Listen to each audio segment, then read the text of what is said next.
Olá, Fênix! Sejam bem-vindos ao Mapa da Liberdade. Hoje é a nossa primeira aula de uma série de 3 aulas, onde você vai aprender como você vai reconstruir a sua vida após esse relacionamento traumático com narcisista em 6 meses. Eu sou Davi Molina, treinador mental, e eu vou mostrar para você o caminho, o melhor caminho para você seguir na sua jornada. Parece bom demais para ser verdade, né? Eu sei. Eu também achava que eu nunca ia conseguir me libertar daquele relacionamento, me reconstruir dos traumas que foi deixado em mim. Mas dá uma olhada nesses depoimentos para você ver que não é tão difícil assim. Assim, quando eu comecei a te seguir no Instagram, eu era muito confusa, muito insegura. Nossa, eu chorava muito, porque eu não sabia. Eu fui tomar consciência do que estava acontecendo. Aí eu falei, gente, eu preciso de ajuda. Não vou dar conta de sair sozinha dessa situação. E eu todo dia chorava. Sabe, quando você fica assim, sem rumo. A partir do momento que eu comecei a mentoria com você, eu já mudei demais. Hoje em dia, eu me sinto mais segura. Eu me sinto mais feliz, mais forte comigo mesma, me importando mais comigo. Eu percebi que eu não importava comigo, o meu amor próprio, você entendeu? Eu não estava vivendo a minha vida. Eu estava vivendo a vida do meu ex-parceiro, entendeu? Então eu tô me sentindo mais fortalecida, não tô chorando mais. Então, como é que tá isso? Tá sentindo abstinência? Tipo, falta, assim? Tô me surpreendendo, porque assim, até ele falou assim pra mim, ele disse, tu é muito fria, tu não tem sentimento, tu não demonstra nada. Ele até usou a palavra assim, tu tá tão calma e tranquila nessa situação, que provável que tu já tenha alguém, porque tu não tá me incomodando, tu não tá nada, tu tá quieta no teu canto, tu tá fazendo as tuas coisas, e isso tá incomodando ele. Porque ele disse que eu tô assim, e eu realmente, assim, eu tô fria. E porque eu disse assim, as lágrimas que eu já tinha que derramar por alguma coisa, eu já derramei. E acabou. A última lágrima foi. Aí Sim. tem que pra psicóloga hoje. Então, assim, eu não tô. Olha esse depoimento incrível da Babi. Davi, só tenho a agradecer, de verdade. Eu realmente não conseguia enxergar tudo o que meu ex fazia e ainda estava fazendo comigo. A manipulação deles é muito forte. Parecia que eu estava enfeitiçada e toda vez que ele chegava perto de mim, eu esquecia de tudo. Mas quando comecei a realmente estudar as características do narcisista com você, tudo que vivi com ele foi desmoronando. Vi quem ele realmente foi. E foi demais. Chorei tanto, mas tanto. Não é fácil ver que uma pessoa passou tantos anos me fazendo chorar, ter ansiedade e ainda concordava com isso. Mas graças a você, eu consegui ver e vou sair disso totalmente, porque você sempre diz, nós mandamos em nossa mente e eu vou voltar, ela para o meu bem-estar. Gratidão. Olha que incrível esse depoimento, gente. A minha história começa bem antes do namoro ou do casamento com essa pessoa. Para você entender, eu morava na cidade de Cuiabá, no Mato Grosso, e em 2018 eu estava na minha melhor fase. Viajando, emprego estabilizado, um bom salário, muitos amigos, eu tinha uma vida completamente livre. Fazia academia, cuidava da minha alimentação, morava sozinho. Chegando uma época que eu comecei a me sentir muito triste, sozinho, solitário, né? Eu comecei a sentir muita carência. Eu já estava um tempo solteiro e aí eu comecei a sentir uma necessidade de ter um relacionamento. E eu estava num nível de carência tão alto que eu olhava para todos os lados e eu não encontrava ninguém disponível para relacionar comigo. Na verdade mesmo, eu queria alguém para dividir a vida comigo. Eu queria um relacionamento saudável. Eu queria que desse certo. Eu tinha um sentimento, uma sensação, uma vontade de construir uma família. Foi então que eu decidi me relacionar mais sério com essa pessoa. Afinal de contas, ela era a única pessoa naquele momento que tinha olhos só pra mim, sabe? Uma pessoa totalmente atenciosa, compreensiva, disposta a me ajudar, que cuidava de mim, era carinhosa, entendia os meus problemas, me compreendia, me aceitava como eu era. Então eu parei e falei, caramba, eu encontrei a pessoa da minha vida. Tenho que estar junto com essa pessoa. A conexão era surreal. Literalmente, a gente pegava fogo. Logo a gente começou a namorar E era um paraíso, né? Aquela coisa linda e maravilhosa. Tivemos momentos incríveis que eu nunca vou esquecer. Mas o que era mais importante, o que mais me chamava a atenção, é que ela era diferente das outras e ela me aceitava como eu era. Sem julgamento, sem preconceito, simplesmente como eu era. E aí, vamos pro casamento, né? Pra que esperar? Marcamos a data e quando foi chegando próximo do casamento, as brigas começaram. Primeiro, começou com as desconfianças dela em relação a mim. Logo depois, ela tentou controlar as minhas redes sociais. As discussões foram ficando cada vez mais pesadas e as ameaças dela ir embora tornou uma coisa recorrente. Ela sempre achava problema em tudo. Ficar em paz era uma coisa que não acontecia. E aí eu comecei a entrar nesse ciclo, onde eu comecei a me sentir culpado o tempo todo e eu tinha muito medo dela ir embora a qualquer momento. Aquilo gerava uma angústia muito grande dentro de mim. Ou seja, eu fui desenvolvendo uma dependência emocional naquela pessoa. Eu comecei a ter muito medo dela. Eu tinha que pisar em ovos para poder falar alguma coisa, para não irritar ela. E aí, eu comecei a me afastar dos meus amigos, da minha família. Para falar com eles, eu tinha que falar escondido, porque se ela visse, ela não ia gostar nada daquilo. E para piorar, ela dizia para mim que os meus amigos e a minha família falavam mal de mim, me julgavam, me criticavam. E sabe, de cara eu não acreditava, mas eu ficava com a pulguinha atrás da orelha. E aquilo me gerava dúvida no coração em relação àquelas pessoas. E aquilo me afastava mais ainda deles. Logo em seguida, eu transferi o meu trabalho para dentro de casa, bem na época da pandemia, lembra? Eu comecei a perceber no dia a dia que aquela alegria que eu sentia no coração, aquela essência do Davi, estava se apagando. Eu já não conseguia mais sentir aquilo. A nossa relação se transformou numa relação de posse, onde eu tinha que pedir absolutamente tudo para ela, que era a minha dona, como eu via ela, né? Para eu sair na rua, por exemplo, era uma loucura. E sempre o mesmo discurso, que eu estava traindo ela com outras mulheres. E detalhe, né? Ela podia fazer o que ela quisesse. Podia falar com o ex, podia sair para onde ela quisesse. Agora eu querer fazer alguma coisa disso, né? A casa caía. Tem outra. Ela sabia tudo de mim, porque eu contava tudo para ela. Eu me sentia na obrigação de falar toda a minha vida para ela, todas as minhas vulnerabilidades. E ela, você acha que ela falava alguma coisa? Não falava nada. E foram ao todo quase 5 anos de brigas, crises, xingamento, datas comemorativas perdidas, natais perdidos, aniversários perdidos, separação, reconciliação, manipulação. E no final, aquela explosão de amor que fazia eu esquecer de todos os problemas, de tudo que aconteceu e perdoava e continuava. Eu acreditava que o meu amor poderia mudar ela. Eu fui me calando, aceitando, até que eu parei de confrontar, eu parei de me defender, eu parei de me proteger. Sabe por quê? Porque no fundo, eu só queria que a gente fosse um casal feliz, um casal normal, como outros casais que a gente vê por aí.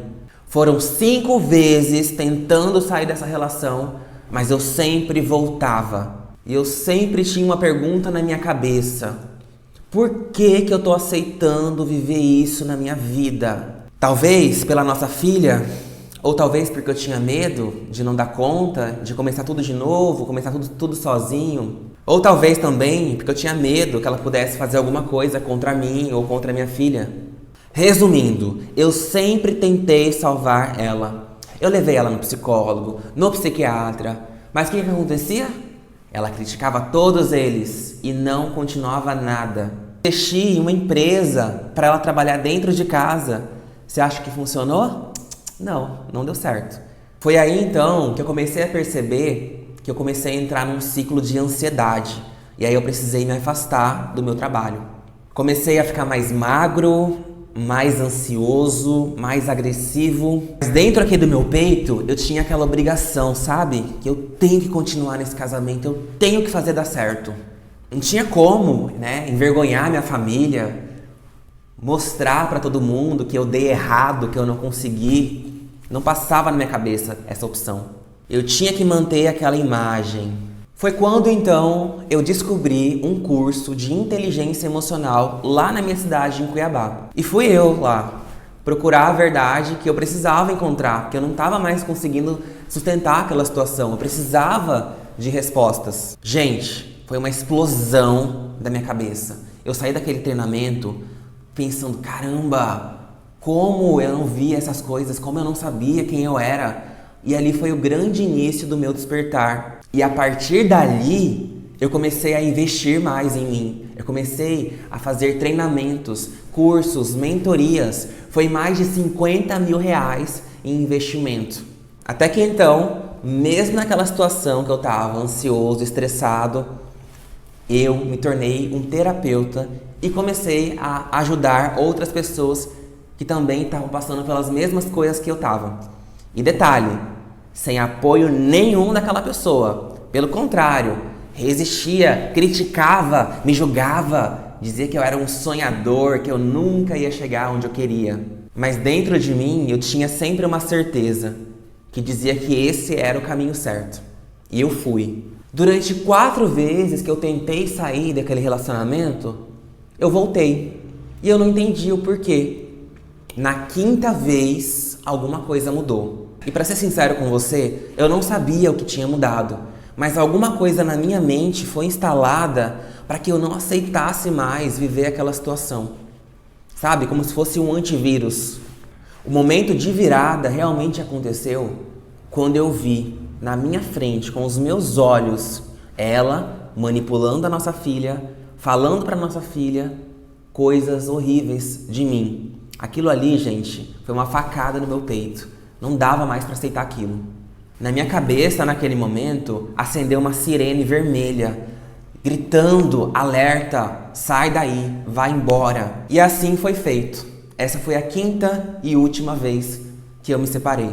Agora presta atenção, o tanto de coisa que eu fiz foi diferente das outras vezes. Da 5ª vez que eu me separei, de cara eu já mudei de cidade. Eu fui para uma outra cidade, onde eu fiquei por 1 mês na casa da minha mãe e do meu padrasto. A partir dali, tudo mudou.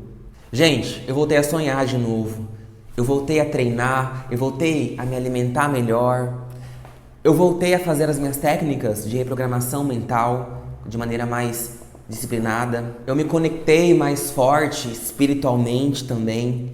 Comecei a criar planos, estratégias para o meu trabalho como treinador mental. Eu criei o mapa perfeito para, a partir daquele momento, eu começar a exercer o meu propósito de vida e a viver a vida que eu queria. Mas, no fundo, o que eu mais buscava mesmo, de verdade, era a paz. Era sentir aquela paz que sumiu na minha vida por tantos anos. Só que tinha um peso, tinha um preço a se pagar. E o preço, para mim, foi estar longe da minha filha. E não foi fácil. E nesse pós-relacionamento, eu enfrentei ainda muita coisa, tá? Não foi pouca não. Muitas crises, muitos surtos, muitas desvalorizações à distância, manipulação à distância, descarte à distância que ela fazia, postando na rede social, me denegrindo, falando mal de mim, né? Tanto publicamente quanto para outras pessoas, para que chegasse até mim aquilo que ela estava falando. Para ser sincero, aquilo ainda me machucava, sabe? Entender por que aquela pessoa estava fazendo aquilo. Como que eu me envolvi com aquela pessoa e eu não conseguia ver realmente quem ela era. Teve uma vez que eu tinha uma live programada para o Instagram. E 5 minutos antes de começar aquela live, ela me ligou, completamente fora de si. E aquilo me estremeceu.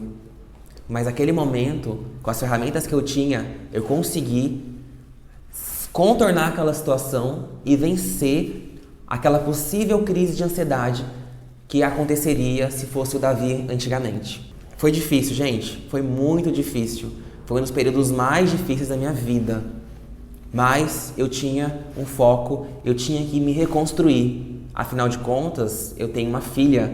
E na minha cabeça eu falava assim, Davi, você tem uma filha. Você precisa lutar por ela. E eu lutei por ela. Fênix, as coisas foram só piorando. Os surtos aumentaram, as crises aumentaram, ameaças. xingamentos, me bloqueava, depois desbloqueava, me dava o tratamento de silêncio, me proibiu de ver minha filha por mais de um mês.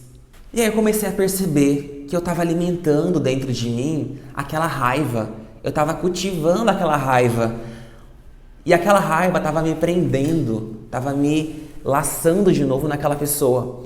E aí eu falei, não, chega, não dá mais. Por que eu tô aceitando isso? Por que eu tô vivendo aqui, esperando a pessoa mandar mensagem para poder brigar com a pessoa, para poder revidar aquela pessoa? O que eu tô ganhando com isso, gente? Nada. Pelo contrário, eu tava de novo regredindo, de novo voltando para aquele lugar. E então eu tive que tomar uma atitude drástica. Foi quando eu realmente bloqueei aquela pessoa da minha vida. Eu bloqueei ela de todas as minhas redes e eu decidi que a partir daquele dia eu nunca mais ia me conectar e nem me comunicar com aquela pessoa. E eu falo pra você, essa foi a grande virada da minha vida. A partir dali, eu comecei a me aprofundar mais no estudo sobre o transtorno de narcisismo. Eu comecei a olhar com um olhar diferente. Eu comecei a identificar os sinais. Eu comecei a aceitar. Porque eu já sabia disso. Eu sabia, lá naquela época do casamento, eu já tinha estudado alguma coisa sobre narcisistas. Só que eu, Davi, não queria aceitar. Eu achava que não era possível que ela tivesse isso, que ela fosse, né, suspeitar dela, né, nesse sentido. Então, naquele momento, eu falei, não, agora eu vou cair de cabeça nisso aqui e eu vou aprender isso aqui. Gente, foi chocante eu ver aquela pessoa como realmente ela é. A máscara da pessoa caiu diante dos meus olhos. Eu não estava acreditando que eu vivi tanto tempo com uma pessoa tão maligna. Eu não acreditava que eu vivi tanto tempo com essa pessoa. Ela se encaixava exatamente no que falavam sobre o narcisista. Realmente foi um período muito difícil, eu fiquei sem chão, eu fiquei vários dias na cama, mal, chorando, remoendo ainda aquelas memórias que eu achava que eu já tinha me libertado, mas ainda estava lá dentro do meu subconsciente. E foi uma experiência muito ruim, mas foi o que me libertou de verdade. Foi o que realmente precisava sair de dentro de mim para eu aceitar que era uma realidade. Depois desse fato, o meu salto foi gigante. Eu recuperei meu peso normal, voltei a cuidar de mim, do meu visual, comecei a prosperar no meu trabalho, tornei um pai muito mais presente e carinhoso para minha filha, fiquei mais confiante nas minhas decisões, eliminei toda a ansiedade que existia. Parei de ficar stalkeando, buscando aquela pessoa, não tinha mais aquela dependência, aquela necessidade de fazer isso. Aos poucos, eu fui convencendo que o foco tinha que ser em mim. Me conectei mais espiritualmente com Deus e comigo mesmo. Passei a me enxergar agora no espelho, eu me amava mais, eu passei a cuidar mais de mim. Essa é a grande verdade. Os meus sonhos, eles começaram a tomar forma. Eu comecei a ver os meus sonhos acontecerem. Eu conquistei a minha paz. Eu tirei aquela pessoa da minha cabeça e do meu coração. E pasmem, toda essa evolução em 6 meses. Foi então, gente, que eu comecei a perceber que foi somente após a 5ª separação que eu realmente me reconstruí de verdade. Pessoal, foram 6 meses trabalhando diariamente a mente, o corpo e o espírito. Eu era o meu próprio treinador mental. E durante esse processo, eu comecei a sentir uma necessidade de falar mais sobre esse assunto nas redes. Aos poucos, eu comecei a ver que as pessoas estavam tendo resultados nas suas vidas, conforme aquilo que eu estava falando, recomendando para elas. Foi então que eu pensei, tem tanta gente nesse Brasil e nesse mundo que está vivendo em relacionamentos traumáticos com narcisistas, ou que já terminaram o relacionamento, mas estão confusas, estão perdidas, não sabem para onde ir. Às vezes perdem anos da vida tentando se reconstruir, ou já engatando outros relacionamentos, repetindo ciclos, atraindo outros narcisistas. E aí eu fiz uma pergunta para mim. Eu perguntei, Davi, Por que você não replica isso que você fez com você e você aplica na vida das pessoas essa metodologia que você criou na sua vida? E é por isso que eu tô aqui, para mostrar para você essa jornada e esse método que transformou a minha vida. Antes de falar o jeito certo de como você vai reconstruir a sua vida após esse relacionamento, eu tenho que falar o que é que você está fazendo de errado. Eu tentei 4 vezes e eu percebi que sempre tinha uma porta que ficava aberta ou a estrutura ainda não estava forte o suficiente. E aí eu comecei a observar o que é que eu estava fazendo de errado, achando que eu estava fazendo certo. Então, eu resolvi separar para vocês os 5 principais erros que eu tentava me reconstruir daquele relacionamento narcisista, mas não dava certo. E o último erro é o mais comum de todos. Erro número 1. Terapia. Como assim, Davi? Terapia? Tá dizendo que fazer terapia é errado? Não, não é isso que eu tô falando. O problema é que a pessoa acha que só terapia é que vai dar jeito na vida dela. Ainda mais se não for uma terapia especializada em vítimas de narcisistas. É a mesma coisa de você chegar e falar assim: Davi, eu tô com a pressão alta. O que eu vou falar pra você? Vai no clínico geral. É isso que eu vou te falar? Não. Vou te falar, vai no cardiologista, né?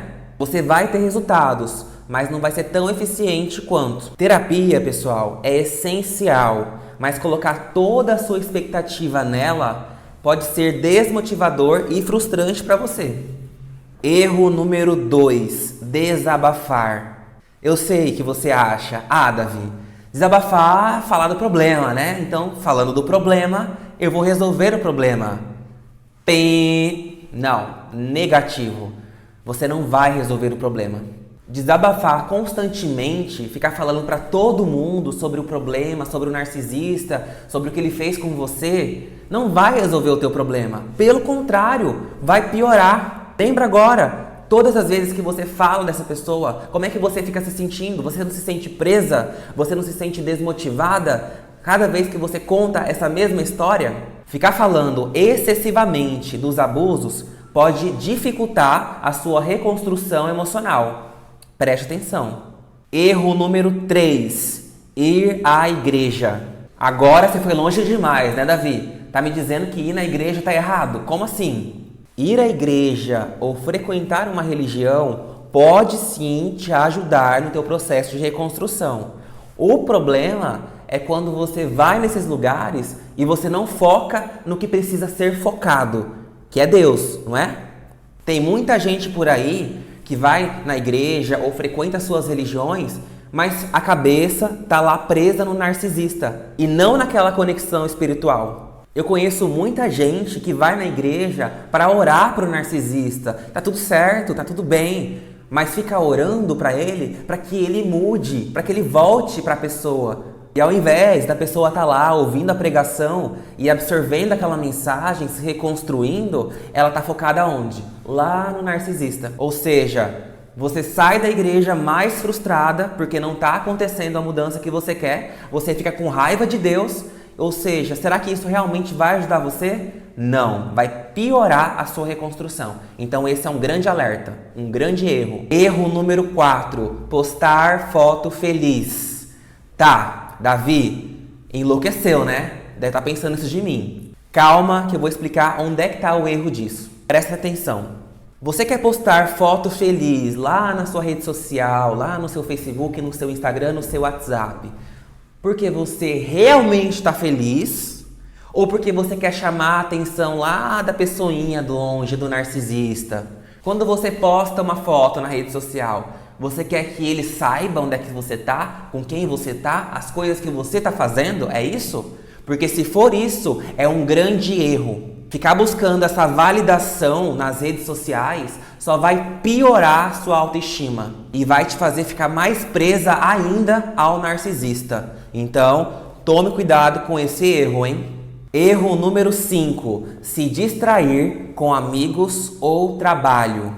Eu fiz uma pesquisa esses dias e as pessoas falaram que elas estão sempre buscando distrair a tua cabeça ou com seus amigos ou no seu trabalho.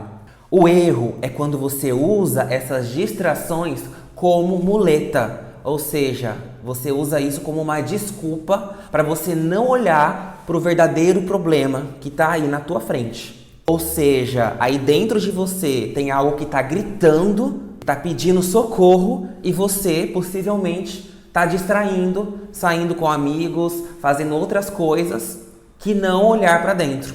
Tudo bem que encontrar pessoas, amigos, né, se aprofundar num trabalho vai trazer um alívio para você, eu sei disso. Só que, escuta uma coisa, esse alívio, ele é temporário e ele não vai alcançar a sua reconstrução mais profunda, pois as raízes do trauma permanecem intocadas. Bom, agora que você já sabe os erros que você está cometendo, eu tenho que te contar uma coisa. Calma! Você não tem culpa disso. Você só está fazendo isso porque você acha que isso é certo ou porque alguém te falou que isso é certo, não é verdade? Mas agora você está vendo que não está funcionando. Mas sabe de uma coisa? Tem um grande problema aqui que eu tenho que te contar. Se esses erros não forem corrigidos, a coisa pode piorar. Sabe por quê? Porque isso vai atrasar o teu processo de reconstrução. Você vai ficar mais tempo sofrendo, mais tempo com essa pessoa na tua cabeça e correr o risco de voltar para ela ou atrair outro narcisista na sua vida. Tem noção do quanto isso é perigoso? Mas calma, eu tô aqui para dar um jeito nisso e para te mostrar o que é que você precisa fazer, tá ok? Você viu que é possível você se reconstruir após um relacionamento narcisista, em 6 meses, ok? E você viu também quais são os principais erros para você não cair de novo na armadilha do narcisista. São eles: erro número 1, só fazer terapia. Erro número 2, desabafar excessivamente. Erro número 3, ir à igreja sem foco. Erro número 4, postar nas redes sociais só para chamar a atenção. Erro número 5, se distrair com amigos e trabalho. Na aula de número 2, que vai ao ar amanhã às 8 horas da manhã, eu vou mostrar para você qual é o jeito certo, o mais rápido, o mais eficiente para você reconstruir a sua vida após esse relacionamento narcisista em 6 meses. Bom, agora eu preciso muito da sua ajuda. Eu preciso saber qual foi a maior sacada que você tirou aqui dessa aula de hoje, para a tua jornada, para a tua vida. Para isso, eu quero que você comente lá na comunidade do Facebook. Para isso, eu gostaria de pedir para você ir lá na nossa comunidade do Facebook e dizer o que você está achando do evento e as suas principais dúvidas. Eu quero muito poder te ajudar e responder todas as suas dúvidas. Esse é o meu compromisso com você. Eu aguardo você lá. E agora, eu tenho mais um pedido para te fazer. Eu gostaria que você tirasse um print aqui dessa tela e que você postasse lá nos seus stories do Instagram ou do Facebook e você me marcasse. É @DaviMolinaReal. Você pode fazer isso por mim? E aí você escreve que você está participando do evento Mapa da Liberdade. Vou ficar muito feliz se você puder fazer isso. Finalizando, mais alguns recados importantes. Se você não está participando ainda do grupo do WhatsApp, clica aqui embaixo agora e já participa, sabe por quê? Porque lá todas as informações estão acontecendo em tempo real, ou seja, o material, né, as aulas, tudo é enviado primeiramente lá no grupo. Então já clica aqui agora e já entra lá no grupo.